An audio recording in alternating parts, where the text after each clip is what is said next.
حبیبنا محمد وعلى آل محمد وبارک وسلم۔ میرے محترم بزرگوں، دوستوں، عزیز ساتھیوں، اللہ رب العزت نے بڑا فضل فرمایا اور بڑا ہی احسان فرمایا کہ بخیر و عافیت ہم سب کو اللہ نے رکھا، صحت عطا فرمائی، راحت اور عافیت عطا فرمائی، اور اپنے پاک دربار میں ایک اہم فریضے کو ادا کرنے کے لیے جمع ہونے کی توفیق عطا فرمائی۔ فرمایا دوستو بزرگوں، اللہ پاک کا اپنے بندوں کو اس سے بہتر کوئی عطیہ نہیں، اور اللہ پاک کا اپنے بندوں کو اس سے بہتر کوئی تحفہ نہیں کہ اللہ رب العزت اپنے کسی بندے کو 2 رکعت نماز کی توفیق دے دے۔ تو یہ بہت بڑی نعمت ہے۔ ہر ہفتے الحمدللہ ہم جمعے کے عنوان پر قبل جمع ہو جاتے ہیں نماز سے، اور ایک جذبہ ہے کہ جمعے کے دن ہے، ان کے الگ فضائل ہیں، مسجد جتنا جلد ہو پہنچا جائے، پہلی صفوں میں، دوسری صفوں میں جگہ دی جائے۔ اور ہر ہفتے میرے دوستوں بزرگوں، جمعے کے عنوان پر دین کی کچھ بات ہوتی ہے۔ بات کرنے والے بھلے بدل جائیں، لیکن بات نہیں بدلتی ہے۔ بات اسی اللہ کی کہی جاتی ہے جو خالق ہے، مالک ہے، رازق ہے، اور اسی نبی پاک صلی اللہ علیہ وسلم کی بات کی جاتی ہے جس کے ہم سب ماننے والے ہیں، جن کی اتباع میں ہماری دنیا آخرت کی کامیابی اور بھلائی ہے۔ لیکن میرے دوستوں بزرگوں، ہم میں سے ہر ایک کو اپنے سینے پہ ہاتھ رکھ کر سوچنا پڑے گا کہ پچھلی مجلسوں سے ہمیں کیا نفع حاصل ہوا۔ جو پچھلی مجلس ہمیں جمعہ کی دین کی مجلس ملی اور دین کی جو باتیں ہمارے کانوں میں پہنچی، تو ان مجلسوں سے، ان باتوں سے ہم نے کیا نفع اٹھایا۔ میرے دوستوں بزرگوں، ہم سب ہدایت کے بھکاری ہیں، ہم سب ہدایت کے محتاج ہیں۔ ہدایت ہماری اور آپ کی سب سے پہلی ضرورت ہے، بنیادی ضرورت ہے۔ قرآن مقدس میں اللہ رب العزت نے فرمایا، آیت کریمہ کا خلاصہ یہ ہے کہ اے میرے بندے تم سب کے سب گمراہ ہو، اے میرے بندے تم سب کے سب گمراہ ہو بجز اس کے جس کو میں ہدایت دوں، لہذا اے میرے بندو تم مجھ سے ہدایت مانگو، ہم تمہیں ہدایت دیں گے۔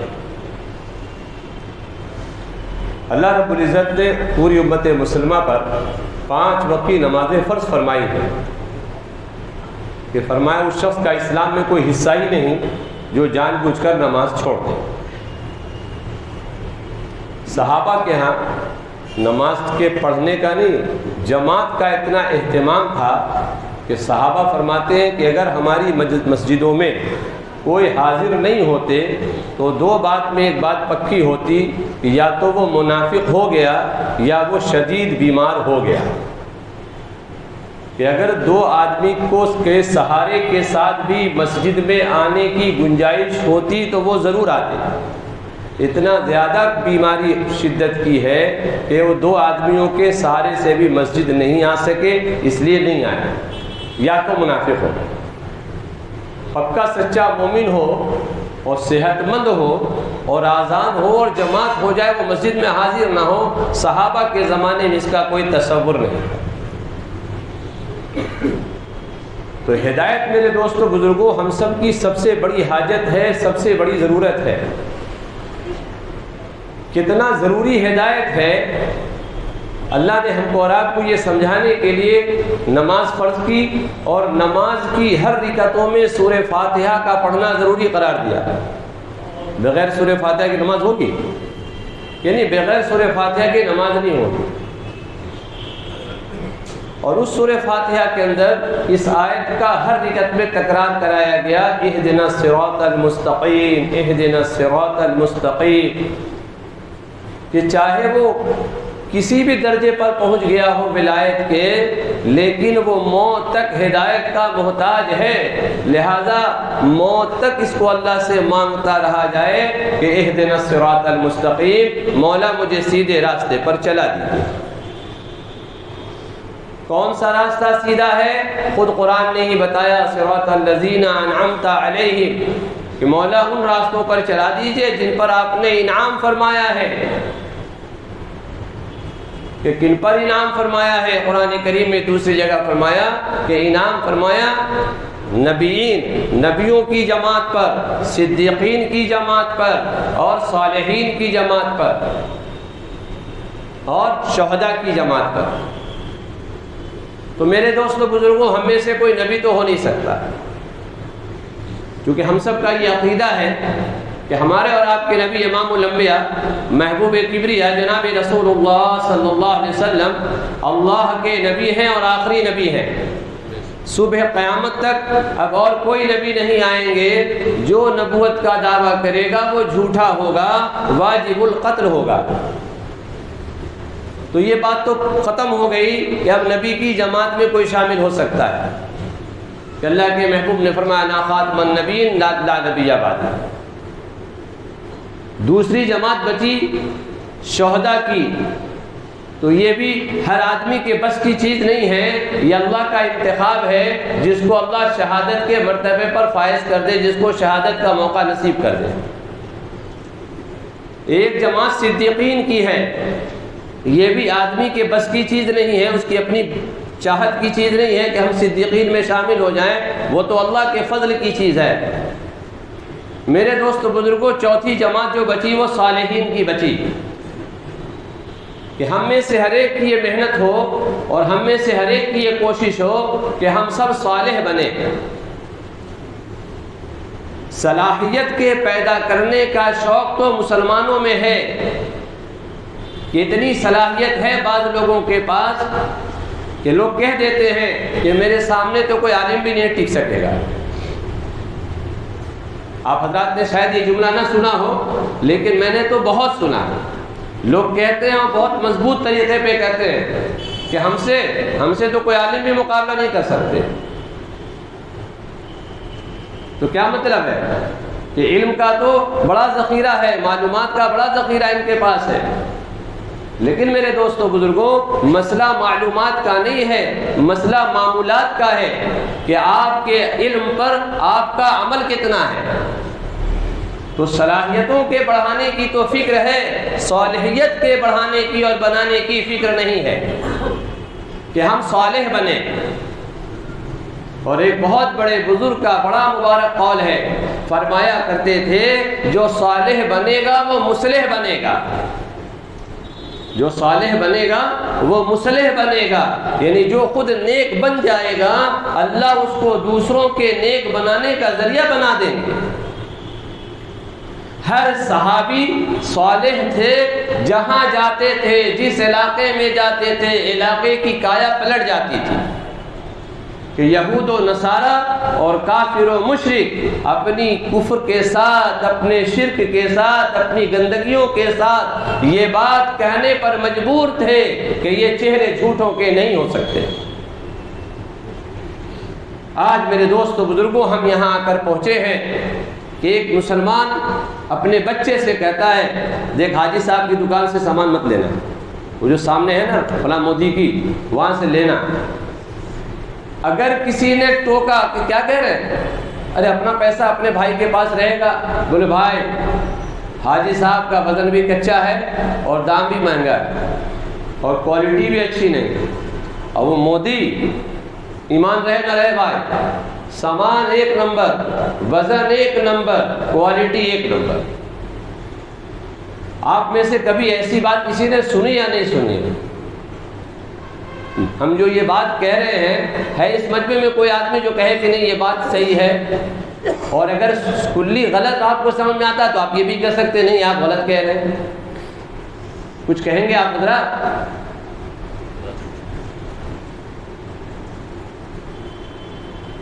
میرے دوستوں بزرگوں، ہم کو اور آپ کو غور کرنا پڑے گا کہ ایک ہم وہ تھے کہ جہاں جاتے تھے کایا پلٹ جاتی تھی، غیر ایمان والے سفر میں جاتے تھے، اپنی امانتیں اور اپنی جوان لڑکیاں مسلمانوں کے گھر چھوڑ جاتے تھے کہ یہ امانت دار ہوتے ہیں، یہ ایماندار ہوتے ہیں، ان کے ہاں میرا مال بھی محفوظ رہے گا، میری عزت بھی محفوظ رہے گی۔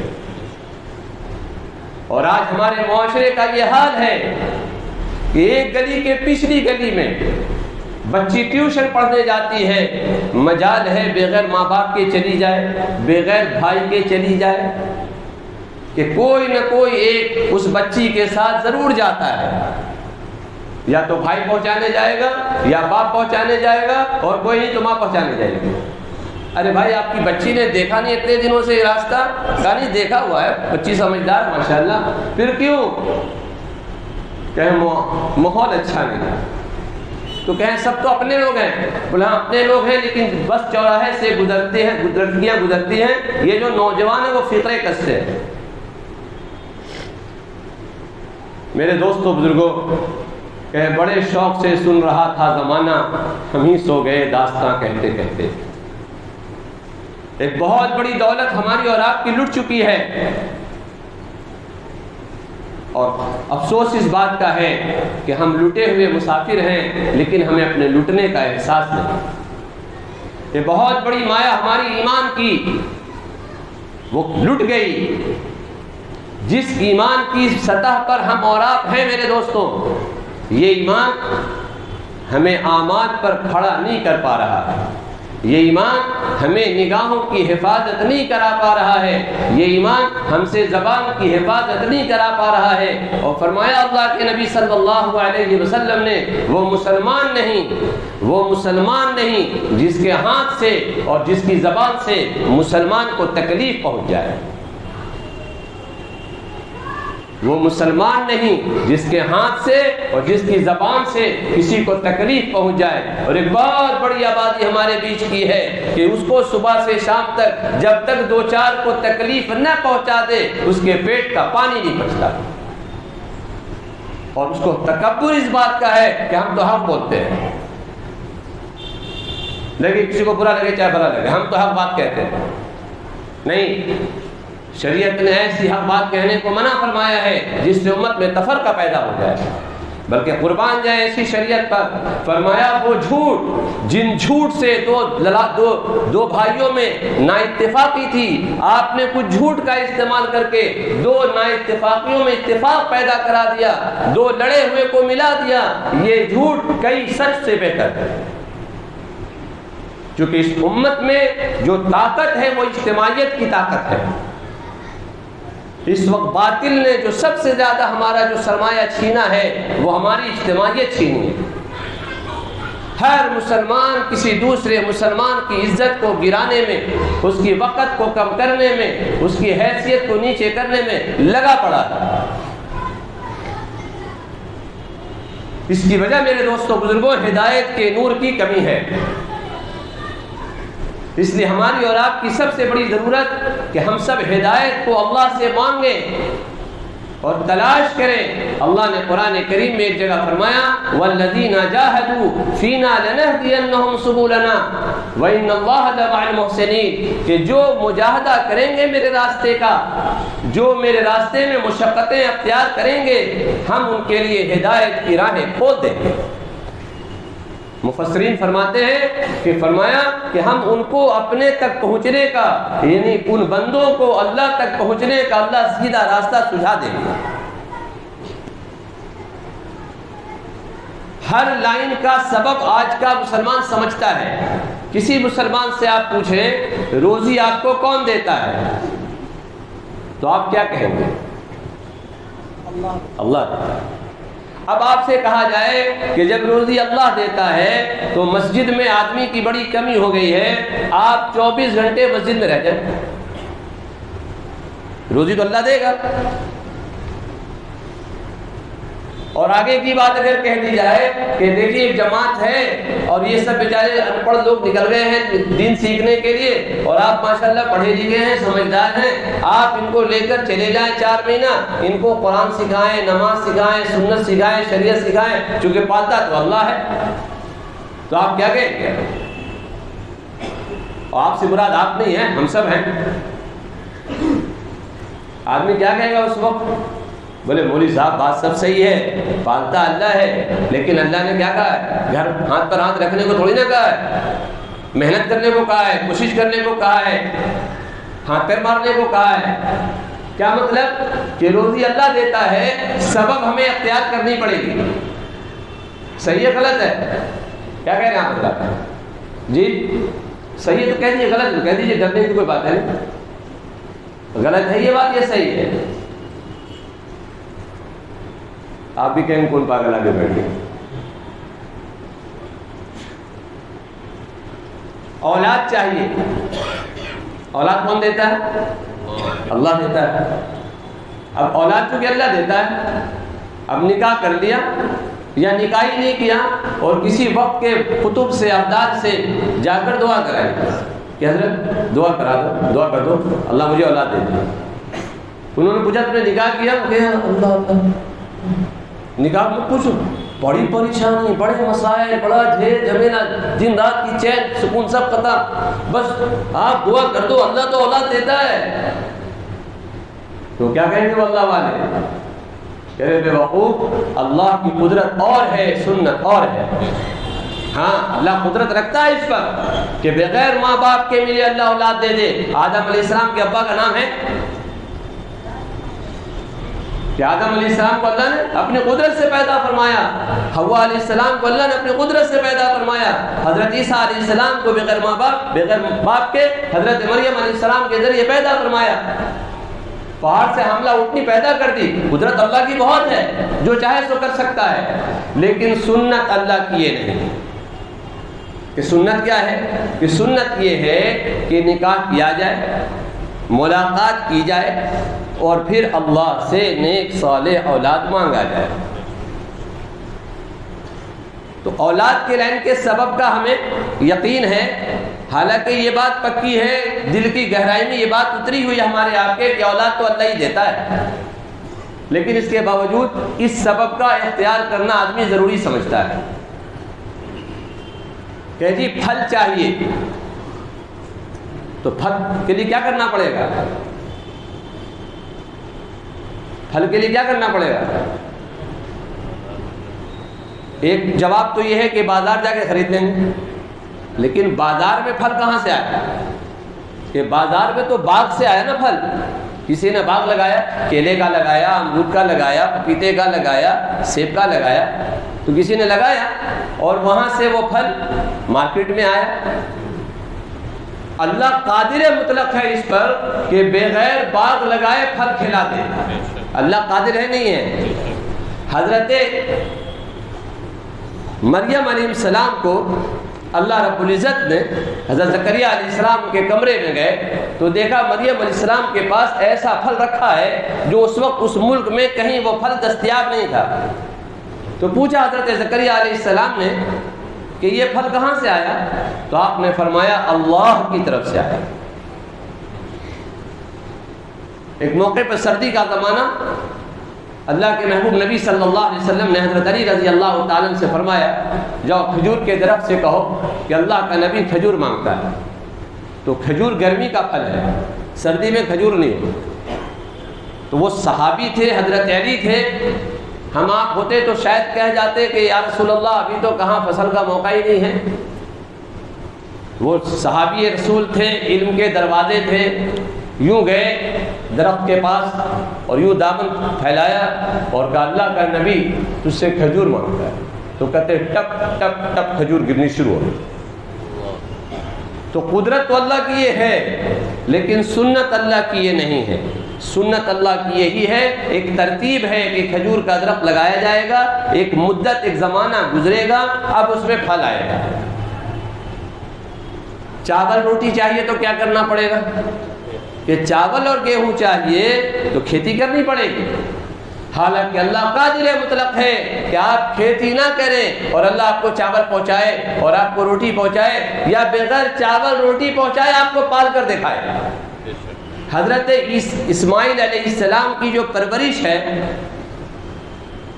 کہ جب وہ کھجور کا توشہ بھی ختم ہو گیا اور پانی بھی ختم ہو گیا، تو اب نہ پانی ہے اور نہ دانہ ہے، زندگی کے بچنے کا ظاہری کوئی سامان نہیں ہے، لیکن اللہ نے اپنے قدرت سے اس وادی غیر ذی زرع میں حضرت اسماعیل علیہ السلام کو پال کر دکھایا اور اپنے بندوں کو یہ سمجھایا کہ دیکھو ہم پالنے میں کسی چیز کے محتاج نہیں ہیں، لیکن سنت یہ ہے اللہ رب العزت کی کہ اگر دھان چاول چاہیے، گیہوں چاہیے تو ایک ترتیب پر کھیتی کرنی پڑے گی۔ تو میرے دوستوں بزرگوں، ہدایت ہمیں مل جائے، ہدایت کا اسباب کیا ہے، ہدایت کا سبب کیا ہے؟ ہر لائن کا سبب ہم سمجھتے ہیں اور ہم اس کو اختیار بھی کرتے ہیں۔ ہدایت کے ہم محتاج بھی ہیں، ہدایت ہماری بڑی ضرورت ہے، ہدایت اللہ دیتا ہے، لیکن اس ہدایت کے اللہ کے دینے کے کوئی سبب ہے کہ ہاں ہے۔ وہ سبب اس آیت کریمہ میں اللہ رب العزت ارشاد فرماتا ہے والذین جاہدوا فینا لنہدینہم سبلنا وان اللہ لمع المحسنین۔ میرے دوستوں بزرگوں، ہدایت کی محنت کی جائے، ہدایت کے نور کو دلوں میں داخل کرنے کی کوشش کی جائے، جد و جہد کی جائے، محنت کی جائے۔ ہدایت کا نور دل کے سینوں میں، یعنی ہدایت کا نور سینوں میں داخل ہو گیا، کیا علامت ہے اس کی؟ کیسے پہچانا جائے گا کہ یہ آدمی ہدایت یافتہ ہے یا یہ آدمی ابھی ہدایت سے خالی ہے؟ اس کی علامت کیا ہے، پہچان کیا ہے؟ علماء فرماتے ہیں ہدایت کا نور اس کے سینے میں داخل ہو گیا، اس کی بڑی علامت یہ ہے کہ پیشانی کے ان آنکھوں سے اس کو ایمان اور اعمال میں، اللہ کے حکموں میں، نبی کے طریقوں میں زندگیوں کا بننا اور زندگیوں کا چمکنا اور دنیا آخرت کی بھلائی دکھنے لگے سے، کہ ہر موقع پر یہ دیکھے کہ اللہ کا حکم ٹوٹنے نہ پائے، نبی کی سنت چھوٹنے نہ پائے، چاہے ملک چھوٹ جائے، چاہے مال چھوٹ جائے۔ چونکہ زندگیاں ملک سے نہیں بنتی، مال سے نہیں بنتی، چیزوں سے نہیں بنتی، زندگی اللہ بناتا ہے اور زندگی اللہ اجاڑتا ہے۔ اللہ کے زندگی کے بنانے کا جو ضابطہ ہے وہ محمد صلی اللہ علیہ وسلم کا مبارک طریقہ ہے۔ اس لیے ہمارے بزرگ فرمایا کرتے تھے اگر زندگیاں نبی کے طریقے پر ہیں تو جھوپڑ پٹی میں رہ کر یہ کامیاب ہو جائیں گے، اور اگر زندگیاں نبی کے طریقوں پر نہیں ہیں تو محلوں میں رکھ کر اللہ ناکام کر دیں گے۔ یہ قرآن مقدس، یہ قرآن کریم میں جو پچھلے نبیوں کے قصے ہم کو اور آپ کو سنائے گئے ہیں، یہ دل بہلانے کا سامان نہیں ہے، نہ تو معلومات میں اضافے کے لیے نازل کیا گیا ہے، یہ ہماری اور آپ کی رہبری کا سامان ہے کہ پچھلی قوموں میں جو لوگ ناکام ہوئے ہیں، پچھلی قوموں میں جو لوگ ذلیل ہوئے ہیں، پچھلی قوموں میں جو لوگ ہلاک اور برباد ہوئے ہیں، ان کی ہلاکت کی وجہ کیا تھی، ان کی ناکامی کی وجہ کیا تھی، ان کی تباہی اور بربادی کی وجہ کیا تھی، قرآن نے اس کو بتایا ہے۔ اور جو لوگ پچھلی قوموں میں کامیاب ہو گئے، جو پچھلی قوموں میں انعام یافتہ ہوئے، ان کی کامیابی کی اور ان کے انعام یافتہ ہونے کا وجہ کیا تھا؟ آپ پڑھ لیں پورا قرآن، کہیں یہ نہیں ملے گا کہ پچھلی قوموں کی ناکامی کی وجہ ملک کا نہ ہونا تھا، مال کا نہ ہونا تھا، علم کا نہ ہونا تھا، تعداد کا نہ ہونا تھا، اسلحے کی کمی تھی، کہ ان بنیادوں پر پچھلی قومیں ناکام ہوئی ہیں، یہ بات نہیں ہے، بلکہ چیزوں کی کثرت تھی، مال کی بہتات تھی، سبب کی کثرت تھی۔ ناکامی کی وجہ کیا ہے؟ کہ ناکامی کی وجہ اللہ کی نافرمانی ہے اور اپنے زمانے کے نبی کے طریقے کا انکار ہے۔ اس لیے ہمارے بزرگ فرماتے ہیں کہ جب پچھلی قومیں بڑے بڑے سبب میں رہ کر اور بڑی بڑی شکلوں میں رہ کر اور بڑے بڑے نقشوں میں رہ کر اللہ کے حکم کو توڑنے کی وجہ سے ناکام ہو چکے ہیں، تو آج کا مسلمان یہ چھوٹے چھوٹے نقشوں میں رہ کر اللہ کے حکموں کو توڑ کر نبی کے طریقے کو چھوڑ کر کامیاب کیسے ہو سکتا ہے؟ اس لیے میرے دوستوں بزرگوں، ہم اس دھوکے میں نہ رہیں کہ چونکہ بعض لوگ کہتے ہیں یہ بات کہ اگر اللہ ناراض ہوتا تو ہم کو اتنا مال کیسے دیتا۔ آپ دیکھتے نہیں میری زندگی اور میرا گھر آ کر دیکھیے اور میرا کاروبار دیکھیے، اگر اللہ ناراض ہوتا تو اتنا کیسے ملتا ہم کو؟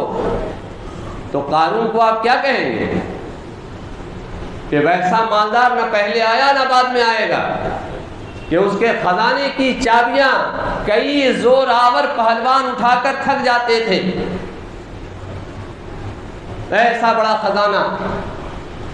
وہ نمرود کہ جس کی بادشاہت پوری دنیا پر، کہ 4 بادشاہ ایسے گزرے ہیں تاریخ میں جن کی حکومت بیک وقت پوری دنیا پہ رہی ہے، ان میں 2 نافرمان ہیں، 2 کافر ہیں، ان 2 کافر میں ایک نمرود بھی ہے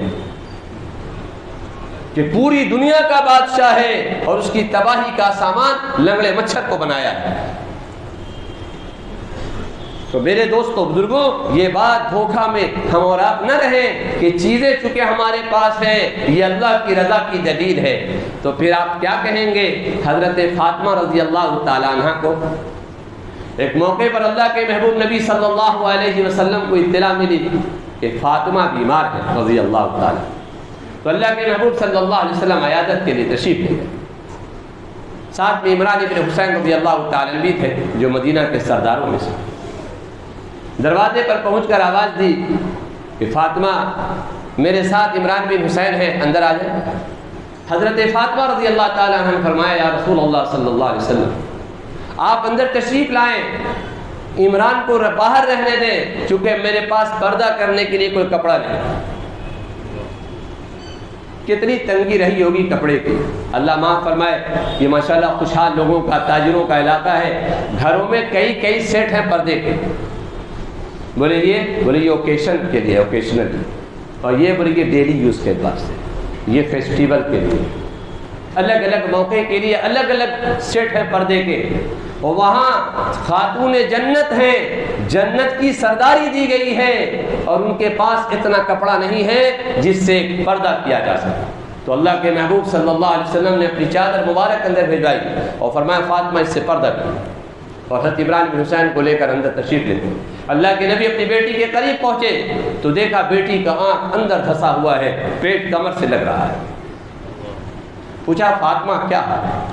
باپ کی شفقت پا کر اور باپ کی قربت پا کر حضرت فاطمہ رضی اللہ تعالیٰ رو پڑے اور فرمایا ابا جان پہلے بھوک تھی، کھانے کا کوئی سامان نہیں، اب بیماریوں نے بھی آدھا بوچا، دوے کا کوئی انتظام نہیں۔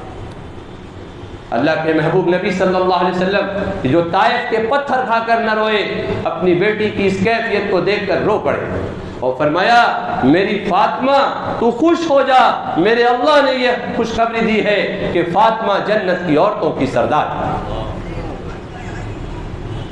تو میرے دوستوں بزرگوں، ان دھوکوں سے ہم نکلے کہ مال کی کثرت اللہ کی رضامندی کی دلیل ہے، نہیں، ایمان اور اعمال کی توفیق کا مل جانا یہ اللہ کی رضا کی دلیل ہے، اور ایمان اعمال کی توفیق کا چھن جانا یہ اللہ کی ناراضگی کی دلیل ہے۔ ورنہ روزی چوہوں کو بھی دی جاتی ہے اور طوطے کو بھی دی جاتی ہے، دی جاتی نہیں دی جاتی۔ اب تو چونکہ ماڈرن زمانہ میٹ آ گیا، ریڈ میٹ آ گیا، ورنہ جو لوگ پرانے لوگ ہیں وہ چوہا دان ہوا کرتا تھا، اس میں وہ ایک لوہے کی آکسی ہوتی تھی، اس میں لوگ گھی والی روٹی ڈالتے تھے، گوشت کی بوٹی ڈالتے تھے، اور اس طریقے سے چوہے کو پھنسانے کا انتظام کیا جاتا ہے کہ چوہے کو پکڑا جائے۔ اور کبوتر یہ جو طوطا گھر میں ہے، حالانکہ وہ دل بہلانے کا سامان ہے، اس کو چنا دیا جا رہا ہے۔ کیا دیا جا رہا ہے؟ چنا، اور یہ جس پر غصہ اتارنا ہے اس کو گھی والی روٹی دی جا رہی ہے، گوشت کی بوٹی دی جا رہی ہے۔ تو ہم کو جو روزی دی جا رہی ہے یہ روزی اللہ غصہ اتارنے کے لیے دے رہے ہیں یا اللہ دل بہلانے کے لیے دے رہے ہیں؟ روزی تو اللہ نافرمانوں کو بھی دیتے ہیں، فرما برداروں کو بھی دیتے ہیں، کیونکہ سب اللہ کے بندے ہیں، سب کی روزی اللہ کے ذمہ ہے۔ اس لیے میرے دوستوں بزرگوں، ہم میں سے ہر ایک آدمی گزارش ہے بہت ادب کے ساتھ کہ تھوڑی دیر ٹھنڈے دل سے اپنے دل کی طرف توجہ ڈالے کہ میرے دل کا حال کیا ہے۔ ہماری نگاہوں میں جو عظمت حافظ قرآن کی ہے، جو عظمت آئیس کی ہے، کیا وہی عظمت حافظ قرآن کی ہے؟ کہ 2 پیغام آپ کے گھر میں آتا ہے، ایک لڑکا حافظ قرآن ہے اور ایک لڑکا آئیس ہے، آپ کی طبیعت کدھر مائل ہوتی ہے؟ اللہ کے محبوب کی ایک حدیث ہے جس کا خلاصہ کل قیامت میں حافظ قرآن سے کہا جائے گا قرآن پڑھتا جا بہشت کے درجے پر چڑھتا جا، تیرا مقام وہی ہے جہاں تو آخری آیت کو پہنچے گا۔ کوئی حدیث نہیں ملے گی جس میں یہ بات آئی کہ تو IAS بنا ہے، اپنی کتابیں پڑھتا جا، تھیسس پڑھتا جا اور درجات پر چڑھتا جا۔ کہیں یہ نہیں ملے گا کہ کسی کا بیٹا IAS ہوا تو اس کو 10 گھرانے اس کی وجہ سے مغفرت کیے جائیں۔ حافظ قرآن کو یہ اعزاز حاصل ہوگا کل قیامت میں کہ اس کی سفارش پر 10 گھرانے جنت میں داخل کیے جائیں۔ لیکن عظمت تو کہا جائے گا، اگر سوال کیا جائے تو آدمی کہے گا نہیں حافظ قرآن کا تو بڑا مقام ہے، لیکن اس کا امتحان تو تب ہوگا کہ جب 2 پیغام ہمارے ہاں آیا ہے، ایک حافظ قرآن ہے، ایک IAS ہے، ایک حافظ قرآن ہے، ایک مالدار ہے، ایک حافظ قرآن ایک بڑا عہدیدار ہے، آپ کیا فیصلہ کرتے ہیں؟ زبان سے کہہ دینا تو بہت آسان ہے، اصل عملی ثبوت دینا ہے کہ آپ کے سینوں میں، ہمارے سینوں میں اللہ کی کتنی عظمت ہے اور جناب رسول اللہ صلی اللہ علیہ وسلم کی کتنی عظمت ہے۔ کہ ایک صحابی سونے کی انگوٹھی پہنے ہوئے، اللہ کے نبی صلی اللہ علیہ وسلم نے دیکھا، فرمایا وہ ہاتھ جہنم کا حقدار ہے جس ہاتھ میں سونے کی چیزیں پہنی۔ یہ سنتے ہی اس صحابی نے انگوٹھی اتار کر پھینک دی۔ اللہ کے نبی صلی اللہ علیہ وسلم تشریف لے، دوسرے صحابہ نے ان سے کہا انگوٹھی اٹھا دو، خود مت پہننا، اس کو بیچ کر ضرورت میں استعمال کر لینا یا گھر کی عورتوں کو دے دینا، عورتوں کے پہننے میں تو مذائقہ نہیں۔ فرمایا اس صحابی رسول نے کہ جس چیز کو نبی کے کہنے پر پھینک دیا ہے اب میری یہ مجال نہیں کہ ہم اس کو اٹھا لیں۔ اور یہاں تو حال یہ ہے کہ لڑکا والے بھی دیندار ہیں، لڑکی والے بھی دیندار ہیں، پھر بھی نکاح کے موقع پر سونے کی انگوٹھی پہنچ رہی ہے اور منگنی میں سونے کی انگوٹھی پہنچ رہی ہے۔ اور بات کیا ہے موزن صاحب کہ بات یہ ہے کہ نہیں پہنتا کون ہے یار؟ جب پہنتا نہیں ہے تو آپ مرد کے لیے سونے کی انگوٹھی بنایا کیا؟ تو میرے دوستوں بزرگوں، طبیعتوں کو بہلانے کے اعتبار سے نہ جیے ہم اور آپ۔ اللہ کے محبوب نبی صلی اللہ علیہ وسلم نے فرمایا میرے تمام کے تمام صحابہ ستاروں کے مانند ہیں، مثل ستاروں کے ہیں، تم ان میں سے جس کی بھی اتباع کر لو گے فلاح کو پہنچ جاؤ گے۔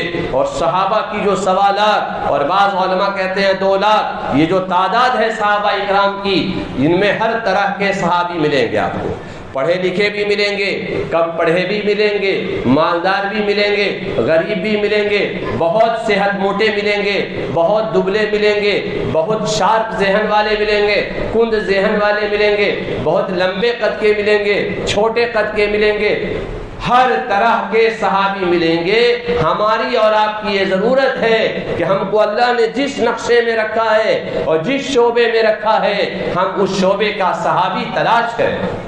اگر اللہ نے ہمیں غریب بنایا ہے تو غریب صحابہ کی زندگیاں پڑھیں، اگر اللہ نے ہمیں مالدار بنایا ہے مالدار صحابی کی زندگی پڑھیں، اگر اللہ نے ہمیں حاکم بنایا ہے تو حاکم صحابہ کی زندگی پڑھیں، اگر اللہ نے ہمیں تاجر بنایا ہے تو تاجر صحابی کی زندگی پڑھیں، اگر اللہ نے ہمیں ملازم بنایا ہے تو ملازم صحابی کی زندگی پڑھیں۔ چونکہ میرے دوستو بزرگوں، صحابہ اکرام کی وہ جماعت مقدس جماعت ہے جو جماعت اللہ کی محبوب ہے اور اللہ کی طرف سے مقبول ہے۔ اس لیے ہم اور آپ اس بات کی نیت کریں، ارادے کریں کہ انشاءاللہ صحابہ کی زندگیوں کو پڑھیں گے اور صحابہ کے پیچھے پیچھے اپنے آپ کو چلانے کی کوشش کریں گے انشاءاللہ۔ ہاں، خود بھی اپنے آپ کو صحابہ کے پیچھے چلائیں، اپنے بیوی بچوں کو بھی صحابہ کے بچوں کے پیچھے چلائیں، صحابہ کی عورتوں کے پیچھے اپنی عورتوں کو چلائیں، تو انشاءاللہ جن کے پیچھے چلیں گے انہی کی منزل پر پہنچ جائیں گے، صحابہ جنت کے اعلیٰ درجوں میں جائیں گے انشاءاللہ انشاءاللہ۔ اگر ہم اخلاص کے ساتھ ان کے پیچھے پیچھے چلتے رہے تو اللہ ہمیں بھی کوئی نہ کوئی مقام دے دے۔ اللہ ہم کو اور آپ کو